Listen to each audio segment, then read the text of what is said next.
Right. Okay, so we were discussing about the multiple sclerosis, right? First of all, you need to understand one thing. Multiple sclerosis में क्या होता है, कुछ auto immune antibodies होते हैं, right? या for example auto antibodies होते हैं, राइट? अब वो जो ऑटो एंटीबॉडीज़ है, फॉर एग्जांपल ये एक डायग्राम है आपके पास, राइट? इसमें क्या है कि ये हमारे पास ब्रेन और स्पाइनल कोड है, राइट?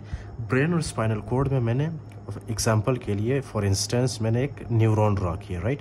जो कि हमारे ब्रेन से स्टार्ट होता है और हमारे स्पाइनल कोड में जाके ख़त्म होता है, सिंपल, राइट?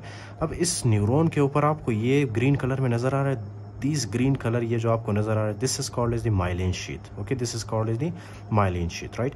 अब ये जो माइलिन शीथ है ना, ये इसको कौन बनाता है? इसको बनाता है हमारे पास जो ओलिगोडेंड्रोसाइट सेल्स होते हैं। ये क्या करते हैं? ये इस तरह से इसके फॉर एग्जांपल आप सपोज कर लो कि इसके लिम्स होते हैं, राइट? इसके 2 हाथ और 2 पैर होते हैं, राइट? ओके, ये 2 हाथ और 2 पैरों के साथ क्या करता है? जाके न्यूरॉन को पकड़ लेता है, राइट? और उस प्रोसेस को हम क्या कहते हैं? Myelination, okay? तो इन शॉर्ट न्यूरॉन के ऊपर माइलिन शीट कौन बनाता है? माइलिन शीट को ओलिगोडेंड्रोसाइट बनाता है न्यूरॉन्स के ऊपर, राइट? अच्छा, तो अभी क्या होता है कि कुछ ऑटो एंटीबॉडीज़ होते हैं जो कि क्या करते हैं? इस माइलिन शीट को डैमेज करते हैं, फाइन? जब माइलिन शीट डैमेज होगा तो that will lead to axonal damage. ये जो एक्सोन आपको नज़र आ रहा है, right? These will also be damaged, okay? Now listen, तो इसमें वही बताया गया कि ऑटो इम्यून इन्फ्लेमेशन होता है एंड डीमाइलिनेशन। इसमें क्या है कि जो माइलिन शीट है ना वो डैमेज होता है, that will lead to demyelination, okay, of central nervous system, specially brain and the spinal cord, okay, fine? Can you see this brain and spinal cord, okay, with subsequent axonal damage. तो इसमें axon भी damage होता है। Most often affects female aged 20 to 40, more common in individuals who grew up farther from equator. First of all आपने ये याद रखना है कि this is very very common in the females, right? Females के अंदर क्या खास बात है कि उनके क्रोमोसोम्स के अंदर उनके पास कौन से क्रोमोसोम्स होते हैं? उनके पास XX क्रोमोसोम्स होते हैं, राइट? ओके, तो जिनके पास XX क्रोमोसोम होगा, स्पेशली फीमेल्स, राइट, तो उनके अंदर मल्टीपल स्क्लेरोसिस होने के चांसेस बहुत ज़्यादा है, राइट? उसके अलावा ये मल्टीपल स्क्लेरोसिस तो फीमेल्स में ज़्यादा होता है। उसके अलावा किस में होता है?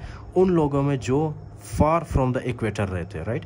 इट बेसिकली मीन्स जो कि उन इलाकों में रहते हैं जहाँ पे गर्मी की शुआएं या गर्मी की फॉर एग्जांपल सन रेज बहुत ही कम होता है, right?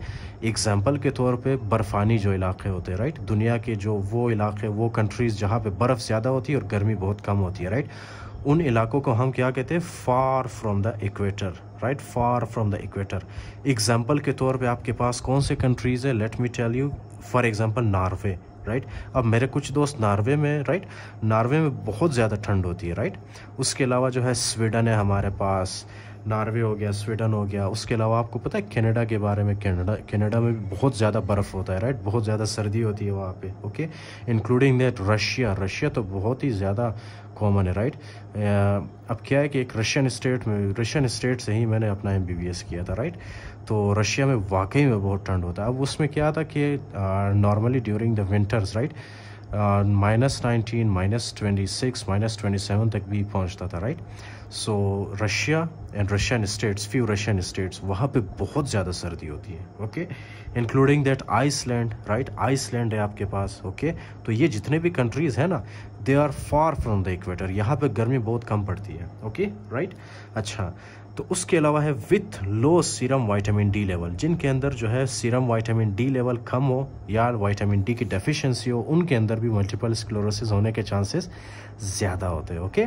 So it can present with optic neuritis. Do you remember in the last lecture I told you optic neuritis? अब जाहिर सी बात है कि ये जो हमारे पास मैंने आपको बताया था कि हमारे आंखों से, this is for example our eye, right? तो हमारे आंखों से कौन सा नर्व निकलता है? Optic nerve, right? Optic nerve के ऊपर भी जाहिर सी बात है क्या होता है? Myelin sheath. तो ऑटो एंटीबॉडीज़ क्या करते हैं? ये जो माइलिन शीट होता है ना ऑप्टिक नर्व के ऊपर, उसको डैमेज करता है, राइट? जिसकी वजह से ये हमारा जो न्यूरॉन है, इसको एक तो ऑटो एंटीबॉडीज़ क्या करता है? इस माइलिन शीट को डैमेज करता है। उसके अलावा ये जो ऑप्टिक नर्व होता है उसको भी डैमेज करता है, right? That will lead to optic neuritis. और जब ऑप्टिक न्यूराइटिस होता है तो it is very painful, it is very very painful and that may lead to monocular vision loss, right? Monocular vision loss का मतलब यह है ना, विजुअल लॉस।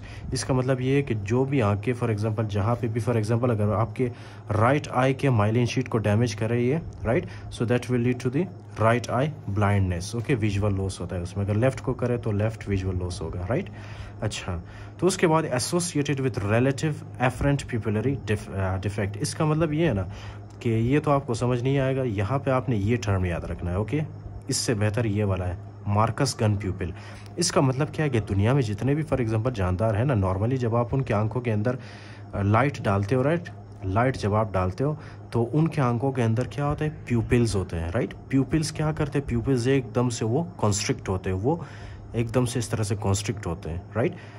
ओके, तो ये जो पेशेंट्स होते हैं मल्टीपल स्क्लेरोसिस वाले पेशेंट्स, राइट, जब आप इनका चेकअप करते हो, राइट, क्लिनिकल एग्जामिनेशन जब आप करते हो इनका, तो आप क्या करते हो, सबसे पहले आप टार्च डालते हो ना, मोबाइल का टार्च इनके आंखों में जब डालते हो तो इनका प्यूपिल्स कॉन्स्ट्रिक्ट नहीं होता। ओके, constrict नहीं होता इनका pupils. That pupil is called as the Marcus gun pupil. Okay, there is a very special terminology for that. That is called as Marcus gun pupil. जब आप टार्च डालते हो इनकी आंखों में, राइट, इनका जो pupils है वो constrict नहीं होता, वो dilated रहता है। Okay, that is called as Marcus gun pupil. Understood now?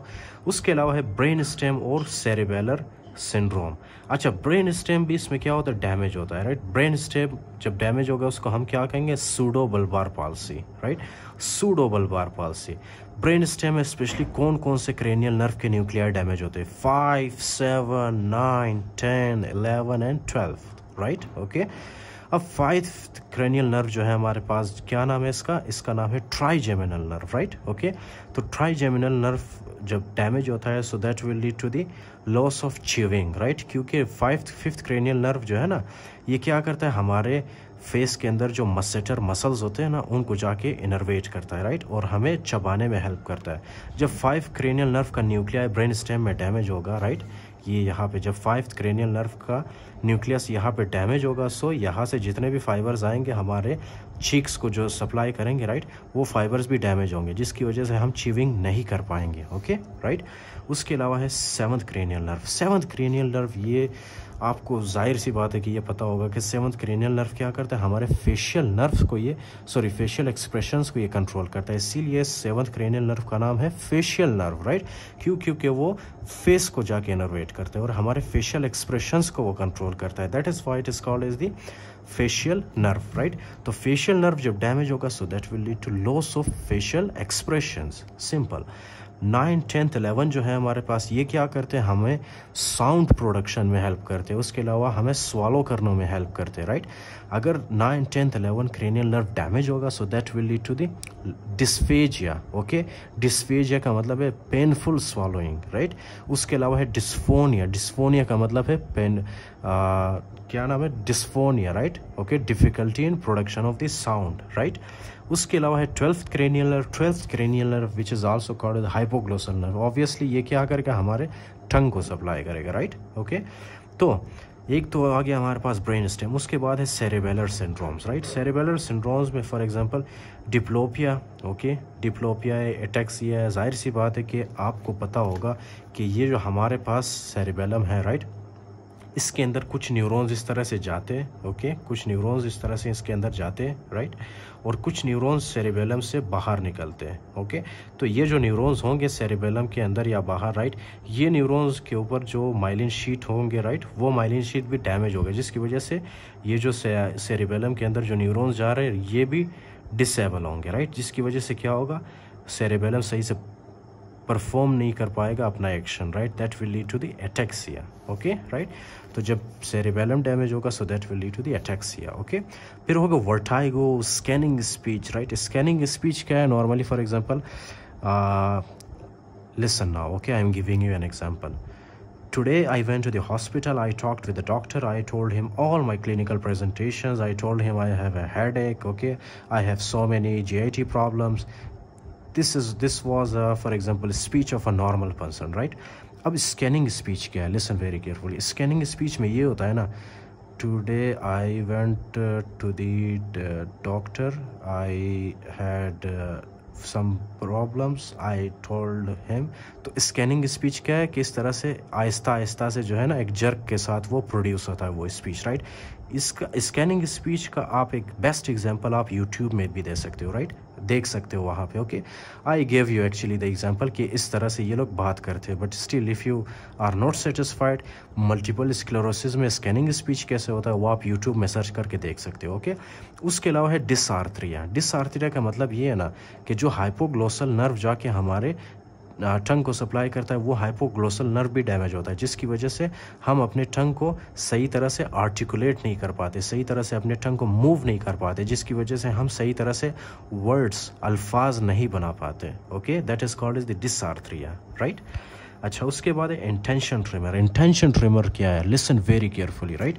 Intention trimmer क्या है कि for example first of all आप पेशेंट को बोलोगे कि ये पेशेंट का नाक है, राइट, ये पेशेंट का नाक है, और सामने जो ये आपको नज़र आ रहा है ये एक डॉक्टर का है, राइट, ये एक डॉक्टर का नाक है। ओके, नोज़ नोज़ नोज़ तो आपको समझ आता है ना। Okay fine. अच्छा, तो ये है हमारे पास, कौन सा डायग्राम बनाया मैंने, गलत हो गया, अच्छा कोई बात नहीं।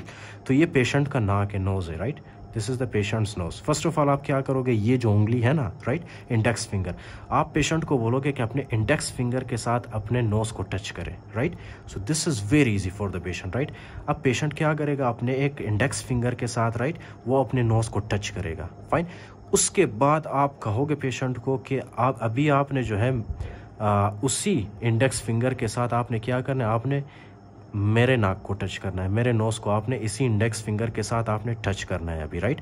तो क्या करेगा पेशेंट, अपना जो ये वाला इंडेक्स फिंगर है ना, इसको इस तरह से towards the nose of the doctor वो मूव करना स्टार्ट करेगा, राइट, इन दैट डायरेक्शन। तो जैसे ही ये डॉक्टर के नाक के पास पहुंचेगा ना, तो इसके जो फॉर एग्जांपल ये जो इंडेक्स फिंगर है इसमें क्या होगा, इस तरह से ट्रेमर स्टार्ट होगा, इस तरह से हिलने लगेगा वो, right. This is called as the intention tremor, right, this is called as the intention tremor, right. Okay, तो उसके अलावा है निस्टैग्मस और internuclear ophthalmoplegia, bilateral more than unilateral, right. अब ये तो मैंने आपको बताया था ना, यहाँ पे अगर आपने लास्ट लेक्चर लिया हो तो I discuss these internuclear ophthalmoplegia in very detail, right. इसमें मैंने आपको बताया था कि मीडियल लॉन्गिट्यूडिनल फेसिकुलस डैमेज होता है, जिसकी वजह से 6th और 3rd क्रेनियल नर्व का न्यूक्लियाई उनके बीच में कनेक्शन लॉस होता है, right. So that will lead to the internuclear ophthalmoplegia. The next part we will discuss in the next video.